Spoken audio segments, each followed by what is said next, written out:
Hey guys, how are ya? This is Laurel here with an easy hybrid Halloween card tutorial. I love Halloween cards, and so we're going to make these four right here. We're going to use a collaborative kit called Project Mouse Halloween by British Designs and Solon Studio, and then we're going to use this add-on kit of pocket scrapbooking cards. The reason I like to use these is not for Project Life, but actually they make really cute little card fronts. So that's what we're going to do here. So I created a new document. I put four rectangular clipping masks on the page, and I will put on the screen the dimensions of that, so you know how big to make them. And then I'm just going to plop in the pocket scrapbooking cards, resize them slightly, and then we basically don't have a lot to do from here because we've got four really cute little cards. So what I'm going to do now is just find some quick and easy ways to embellish them.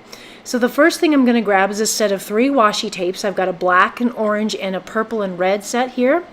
I'm going to grab those 3 tapes, and we're going to start with the card in the bottom right hand corner that says "You Put a Spell on Me," and where I'm going to move those tapes up one at a time.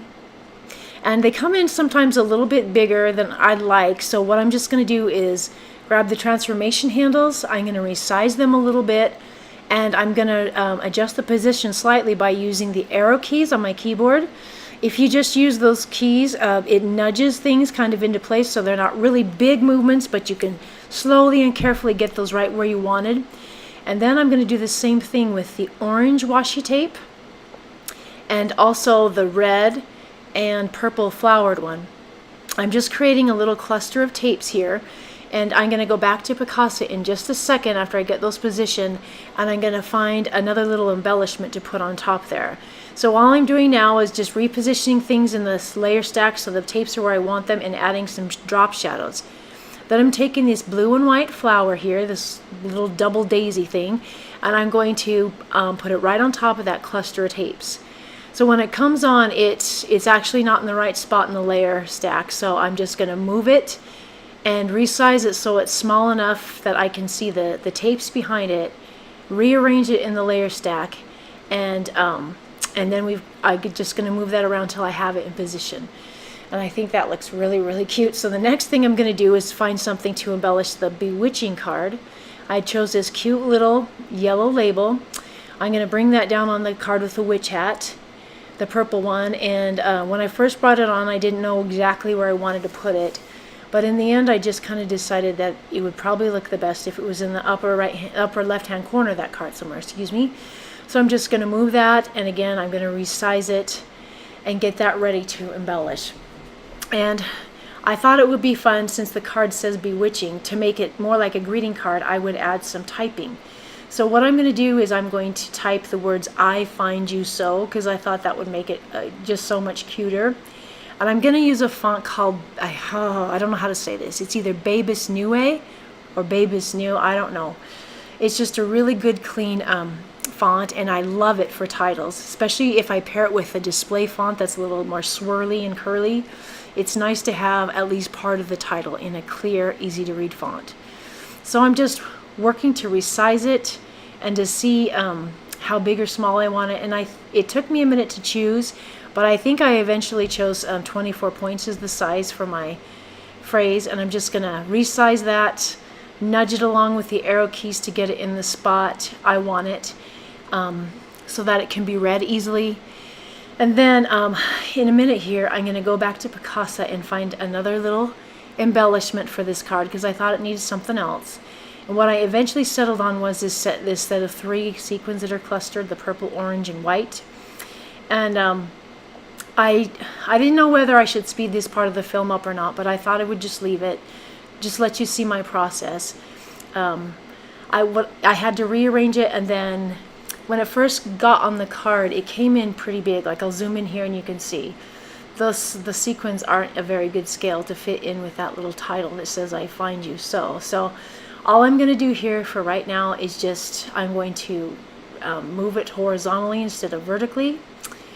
And then I'm going to resize it a few times and reposition it until I get those sequins in a spot where they're not in the way of my title. You can read it easier, just so it fits better with the scale of the card, is what I'm doing there. There we go, just another little tweak. And then I think I decided to rotate it around or something because it was covering up part of the words. So yeah, there we go. That's a little bit better. Get that one into position. Okay. So yeah, then I'm just going to add in a couple little drop shadows, and then what I'm going to do now is create kind of an inky painty border around each of the cards to make it look like I've taken an ink pad or something and inked up the edges. And what I'm doing is just using a grungy brush that creates it's like a chalky or charcoal effect around the edges.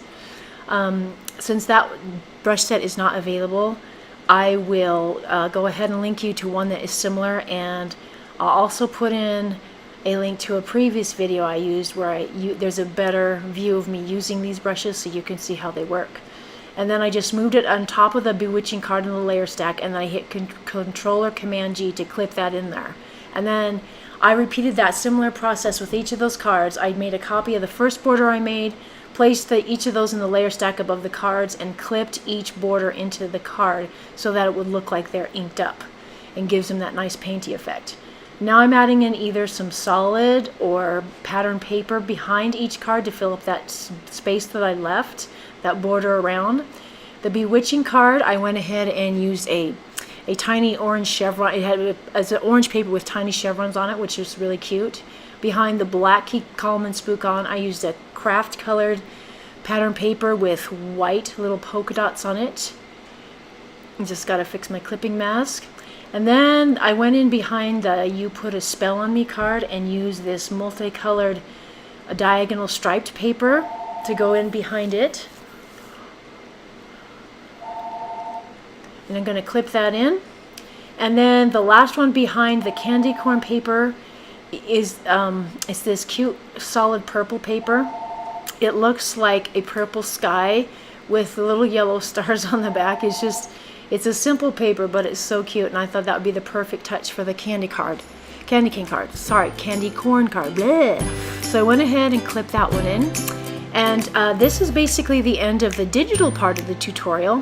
I didn't want this to be too long, so I cut it up into two parts with the digital crafting, and then the traditional paper crafting will come next.